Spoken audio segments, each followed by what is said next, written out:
Hello, कैसे हैं आप सभी का स्वागत है आपके अपने चैनल इमोशनल स्टोरीज में। मेरा नाम है कनिका। कहानी सुनाती हूँ इमोशनल, लव, मॉरल और रोमांटिक स्टोरीज। आप कैसी कहानी सुनना चाहते हैं कमेंट बॉक्स में बताएं। आज की कहानी का शीर्षक है माँ की गोद। सीतापुर गांव की सुबहें आज भी वैसी ही थीं जैसी वर्षों पहले हुआ करती थीं। नीम की डालियों पर बैठी कोयल की कूक, दूर से आती बैलों की गाड़ियों की चरमराहट और मिट्टी की भीनी भीनी महक। और उसी मिट्टी में बसा था एक घर, कच्ची दीवारें, खपरेल की छत और आंगन में तुलसी का छोटा सा चौबारा। उस घर में रहती थी श्यामा देवी। उम्र होगी करीब 60 साल, लेकिन चेहरा अब भी वैसा ही शांत और सौम्य जैसे बरसों पहले जब वह एक नवविवाहिता बनकर इस घर में आई थी। और उसी आंगन में उसकी गोद में खेला करता था उसका इकलौता बेटा अंकित। अंकित अब बड़ा हो गया था, इंजीनियरिंग करके लखनऊ में नौकरी करने चला गया था। माँ ने तो कभी गांव से बाहर पैर तक नहीं रखा था, लेकिन बेटे को शहर भेजने में जरा भी संकोच नहीं किया। वह जानती थी कि बेटे को उड़ना है और माँ का आंचल कभी पिंजरा नहीं बनना चाहिए। श्यामा देवी रोज सुबह पूजा के बाद उस पुराने लकड़ी के संदूक से अंकित की बचपन की तस्वीरें निकालती और देखती जाती।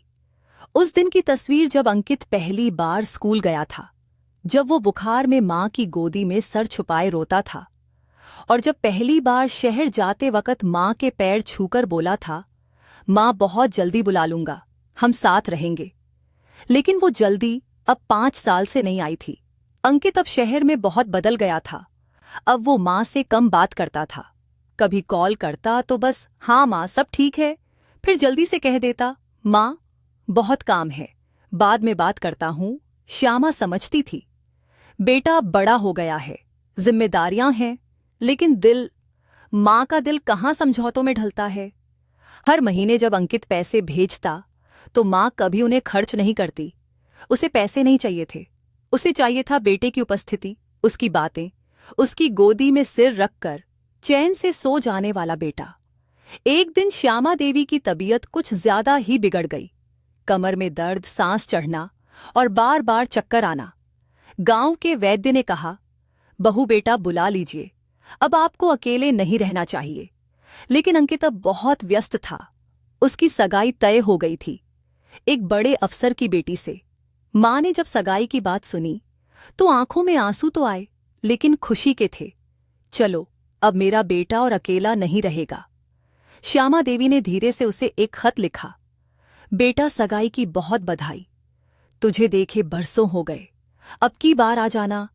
तेरी माँ अब बूढ़ी हो गई है, छत से आंगन तक चलने में सांस फूल जाती है, लेकिन चिंता मत कर, तू खुश रह, बस इतना कर, एक बार माँ से मिल जा।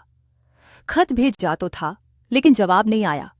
एक दिन गांव के पोस्टमैन ने कहा, अम्मा आजकल तो सब लोग मोबाइल पे बात करते हैं, खत कौन पढ़ता है।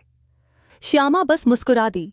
वहीं शहर में अंकित को उस खत का फोटो व्हाट्सएप से मिल चुका था। गांव के पड़ोसी के जरिए उसने पढ़ा, फिर मोबाइल एक तरफ रख दिया।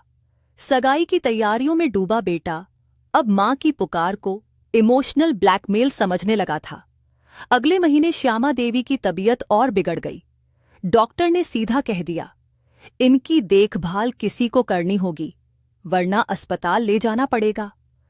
गांव के प्रधान ने अंकित को फोन किया, बेटा तुम्हारी माँ अकेली हैं, अब उन्हें सहारा चाहिए, नौकरी तो मिल ही जाएगी दोबारा, लेकिन माँ नहीं।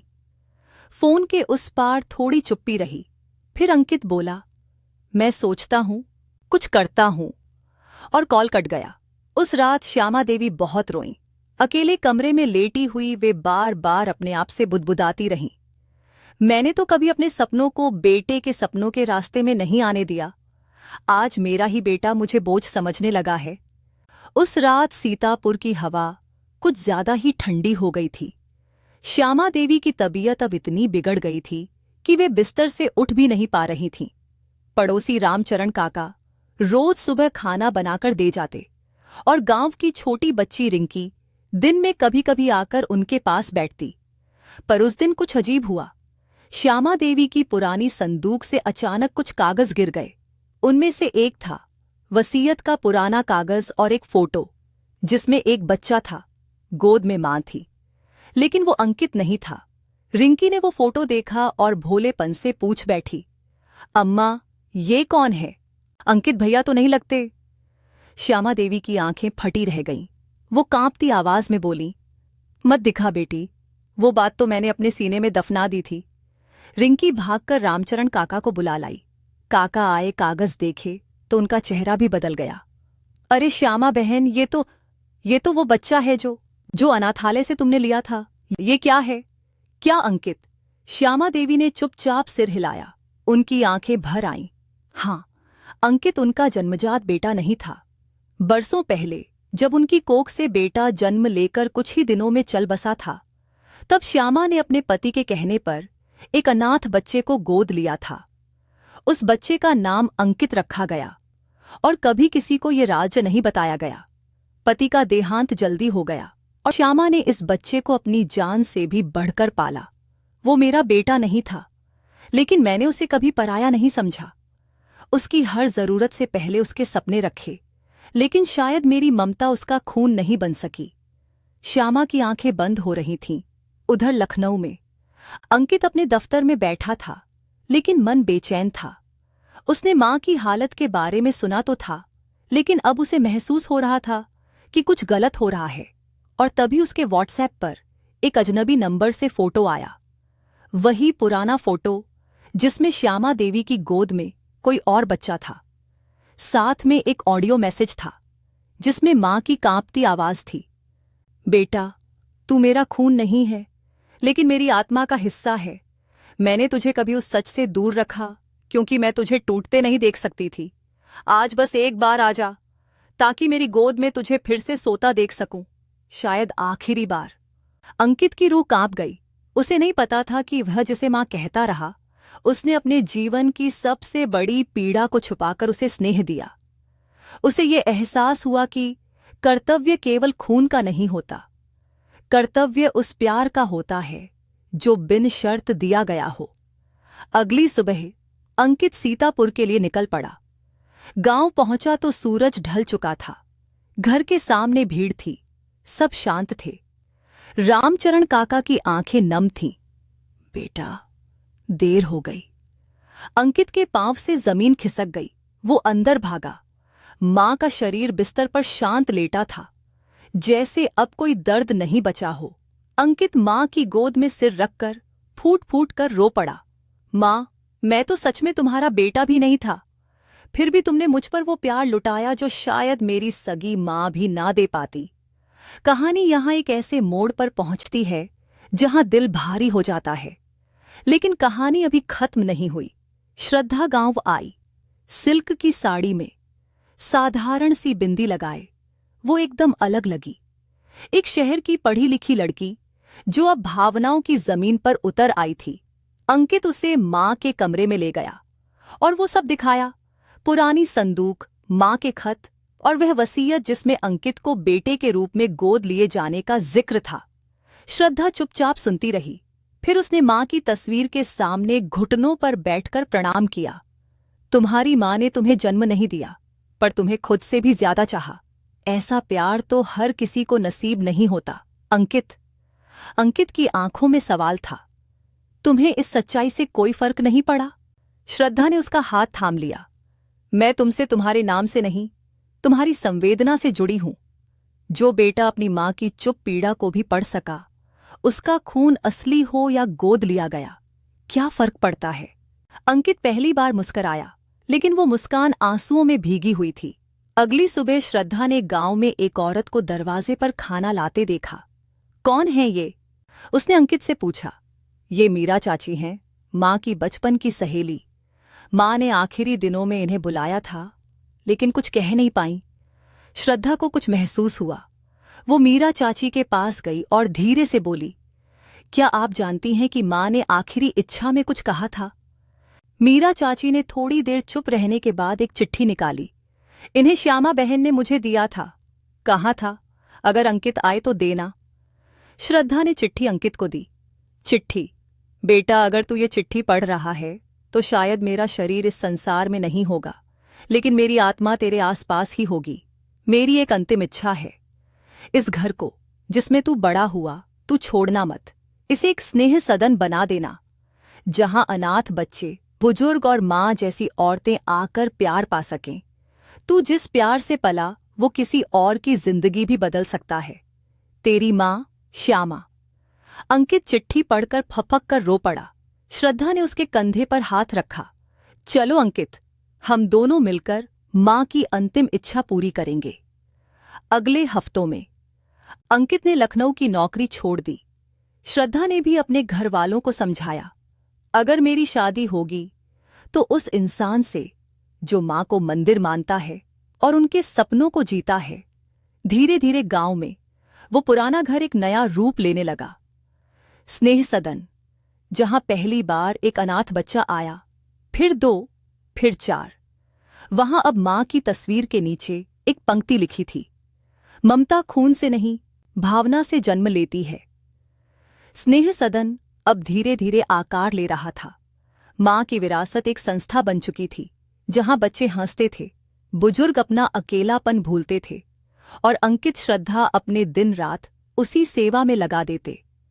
लेकिन जिस दिन 5वें अनाथ बच्चे को लाया गया, गांव के एक वृद्ध बंसीलाल चौधरी का चेहरा बिगड़ गया। ये क्या पागलपन है? गांव का घर अनाथालय बन गया। श्यामा देवी के बेटे को तो शहर में रहकर नाम रोशन करना था, ये तो गांव की मिट्टी में ही गाड़ लिया खुद को। धीरे धीरे चौपाल में बातें होने लगीं। कौन है ये श्रद्धा? शादी हुई भी या नहीं? बिना ब्याह के शहर की लड़की को घर में रखे बैठा है। अब ये अनाथ बच्चे पूरे गांव में फैल जाएंगे, चोरी चपाटी बढ़ेगी। अंकित इन फुसफुसाहटों से अनजान नहीं था, लेकिन उसने ध्यान नहीं दिया। एक दिन उसे गांव के प्रधान ने बुलाया। बेटा, सेवा का भाव अच्छा है, लेकिन ये गांव वह है, लोग आसानी से नहीं समझते। तू चाहे तो सदन को गांव के बाहर ले जा, यहां बहुत विरोध हो रहा है। अंकित को पहली बार लगा जैसे मां की विरासत को कसौटी पर रख दिया गया हो। उसी शाम श्रद्धा बहुत उदास दिखी। उसके हाथ में एक खत था, उसके पिता का। श्रद्धा, तू डॉक्टर बनने चली थी, समाज बदलने की बात करती थी, लेकिन अब गांव में रहकर किस सेवा की बात कर रही है? हम अपनी बेटी को डॉक्टर बना रहे थे, दयालु नहीं। या तो लखनऊ लौट आओ या समझ लो हमने रिश्ता तोड़ दिया। श्रद्धा ने चुपचाप खत रखा और कहा, अंकित, क्या हम सच में गलती कर रहे हैं? अंकित की आंखें भर आईं। अगर मां ने यह सपना देखा तो उसमें कोई बुराई नहीं होगी। बुराई है लोगों की सोच में, और अगर हम झुक गए तो मां की ममता का ये मंदिर गिर जाएगा। अगले दिन अंकित ने गांव के मंदिर में एक जनसभा रखवाई। गांव के सैकड़ों लोग इकट्ठा हुए। श्रद्धा वहीं खड़ी थी, गांव की साड़ी में, बिना मेकअप के, आंखों में आत्मविश्वास। अंकित ने हाथ जोड़कर कहा, आप सभी मेरे माँ बाप जैसे हैं। मैं जानता हूं कि गांव में बदलाव जल्दी नहीं आता, लेकिन आप ही बताइए, क्या ममता किसी खून की मोहताज होती है? क्या जिन बच्चों का कोई नहीं, उन्हें गले लगाना पाप है? क्या सेवा करना सिर्फ किताबों में अच्छा लगता है? बंसीलाल खड़ा हुआ। औरत को बिना शादी के साथ रखो और गांव के बच्चों से खतरा मोल लो, यही है तुम्हारी आधुनिकता? अंकित ने श्रद्धा का हाथ थाम लिया। हमने शादी नहीं की क्योंकि हम दिखावे के नहीं, सेवा के लिए जुड़े हैं। लेकिन आज आपके सामने, मां की मूरत के सामने, मैं इसे अपनी पत्नी मानता हूं। गांव सन्न रह गया। फिर रामचरण काका खड़े हुए। श्यामा बहन ने ही हमें सिखाया था कि सच्चा रिश्ता जन्म से नहीं, कर्म से बनता है। अगर बेटा मां का सपना पूरा कर रहा है तो ये गांव उसे आशीर्वाद दे या फिर शर्म। धीरे धीरे कुछ हाथ जुड़ने लगे, कुछ आंखें भीगीं, और भीड़ में एक आवाज आई, हम भी अपने बासी कपड़े और किताबें देंगे बच्चों के लिए। उस दिन पहली बार अंकित ने मां की तस्वीर की तरफ देखा और महसूस किया जैसे उसकी मुस्कान अब हवाओं में बह रही हो। स्नेह सदन अब सीतापुर गांव की शान बन चुका था। जहां कभी लोग ताने कसते थे, अब वहीं लोग बच्चों के लिए खिलौने, कपड़े और दूध देने आने लगे। श्रद्धा ने वहां एक फ्री क्लिनिक भी शुरू कर दिया था और अंकित बच्चों को पढ़ाने के लिए रोज शाम की क्लास लगाता। पर एक सुबह जब डाकिया आया तो वो एक रजिस्टर्ड लिफाफा लेकर आया। उस पर लिखा था, उत्तर प्रदेश समाज सेवा आयोग, लखनऊ। अंकित और श्रद्धा ने चौंक कर लिफाफा खोला। अंदर से निकला एक पत्र। आपके द्वारा गांव में स्थापित स्नेह सदन और वहां की सेवा गतिविधियों की जानकारी हमें मिली। हम आपको निमंत्रित करते हैं कि आप राज्य बाल संरक्षण कार्यक्रम में भाग लें और इसके तहत प्रदेश में 3 और स्नेह सदनों के संचालन का दायित्व लें। श्रद्धा ने पढ़ते पढ़ते अंकित की तरफ देखा। अंकित, मां का सपना अब सिर्फ एक घर तक सीमित नहीं रहेगा। ये पूरी जिंदगी बदलने वाला कदम है। अंकित चुप रहा। खुशी थी, लेकिन साथ में डर भी। इतना बड़ा काम क्या हम कर पाएंगे? श्रद्धा ने मुस्कुराते हुए उसका हाथ थामा। जब पहली बार तुमने मुझे बिना शादी किए स्वीकारा था, तब भी दुनिया डर रही थी। लेकिन हमने क्या किया? प्यार से जवाब दिया। अब भी वही करना है। अगले हफ्ते अंकित और श्रद्धा लखनऊ पहुंचे। बड़ी बड़ी कुर्सियों वाले अफसर, कैमरे, प्रेस, सब कुछ नया था। पर जब उन्होंने स्नेह सदन की कहानी बताई, मां की ममता, गांव की मुश्किलें, समाज की सोच और अंत में गांव वालों का बदला हुआ दिल, तो पूरे हॉल में ताली बज उठी। आयोग के अध्यक्ष ने कहा, हम आपके मॉडल को प्रदेश भर में लागू करना चाहते हैं। आपके मार्गदर्शन में हम और 3 गांवों में स्नेह सदन शुरू करेंगे। लेकिन एक शर्त है, श्रद्धा जी को इसका चिकित्सा प्रमुख और अंकित जी को इस योजना का राज्य संयोजक बनना होगा। अंकित को जैसे झटका लगा। उसका सीतापुर वाला छोटा सा घर, मां का कमरा, बच्चों की हंसी, सब आंखों के सामने घूम गया। क्या वह सब छोड़कर नई जगहों की जिम्मेदारी उठाएगा? रात को होटल के कमरे में श्रद्धा ने हल्की सी आवाज में पूछा, क्या तुम खुद को पीछे खींच रहे हो?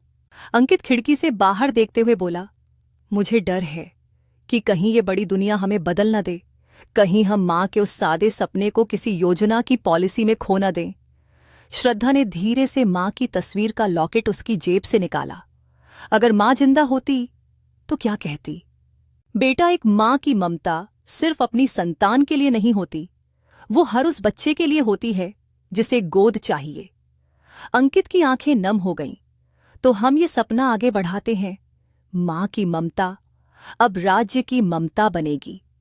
3 महीने बाद उत्तर प्रदेश के 3 जिलों में स्नेह सदन की नई शाखाएं खुल गईं। लखनऊ, बरेली और फतेहपुर में ऐसे बच्चे जो सड़क किनारे रह जाते थे, जिन्हें कोई नहीं पूछता था, अब उन्हें एक गोद, एक प्यार, एक मां मिल रहा था। श्रद्धा इन स्नेह सदनों में डॉक्टरों और नर्सों की टीम को ट्रेनिंग दे रही थी। अंकित पूरे प्रदेश में यात्रा कर रहा था, अपने अनुभव साझा करता और लोगों को प्रेरित करता। और हर जगह दीवार पर एक फोटो टंगी होती, श्यामा देवी की मुस्कुराती तस्वीर, नीचे वही पंक्ति, ममता खून से नहीं भावना से जन्म लेती है। लेकिन एक दिन जब अंकित बरेली के स्नेह सदन में था, वहां एक 10 साल की लड़की आई। फटी हुई फ्रॉक, आंखों में डर और होंठ पर एक टूटी सी मुस्कान।